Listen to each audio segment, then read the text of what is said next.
Выборы в городскую думу признаны состоявшимися. В Центральной избирательной комиссии отметили достаточно высокую явку, около 50%. Окончательные результаты выборов станут известны не раньше, чем через неделю. По предварительным данным, сторонников «Единой России» оказалось свыше 50%. На втором месте по популярности «Патриоты России», затем КПРФ. Несмотря на благополучные отзывы о том, что голосование проходит спокойно, без скандалов, на этот раз также не обошлось. Около 11 утра на избирательном участке номер 264 произошла потасовка. Наблюдатели от партии «Справедливая Россия» высказали возмущение в адрес одного из голосовавших избирателей. Эсеры набросились на мужчину и обвинили во вбрасывании бюллетеней в урну. Чтобы успокоить толпу, члены комиссии вызвали полицию. Избиратель, в свою очередь, полностью отрицал вину.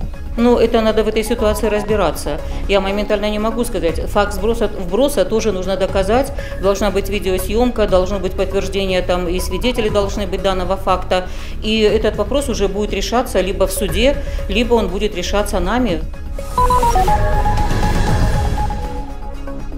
Вишневый сад похвастался новой спортивной площадкой. Она делится на 3 игровые зоны: для самых маленьких – игры с элементами, развивающими моторику, для детей чуть постарше – лабиринты, горки и классики, для подростков – турники и прутья. Поздравить детей с открытием новой игровой площадки приехали сказочные персонажи. Они подготовили развлекательную программу, танцы, игры, оригинальные рисунки аквагрим и шоу мыльных пузырей. В атмосферу беззаботного веселья окунулись не только маленькие жильцы, но и их родители. В планах у строительной компании жилого комплекса «Вишневый сад» открытие футбольного поля и улучшение парковой зоны. Когда я сюда приеду, у меня будет здесь много друзей, я буду заниматься спортом и играться.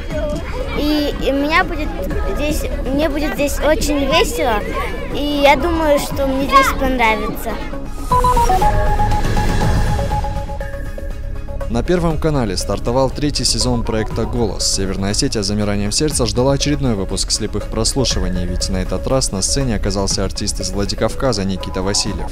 Исполнив популярную композицию «Сани», Никита не оставил равнодушными сразу 2 членов жюри – Пелагею и Леонида Агутина. Когда пришло время выбирать наставника, Пелагея в буквальном смысле билась за Никиту. Выбежав на сцену, в зажигательном танце исполнила отрывок песни вместе с нашим земляком. Зрители аплодировали стоя, такого эмоционального дуэта никто не ожидал.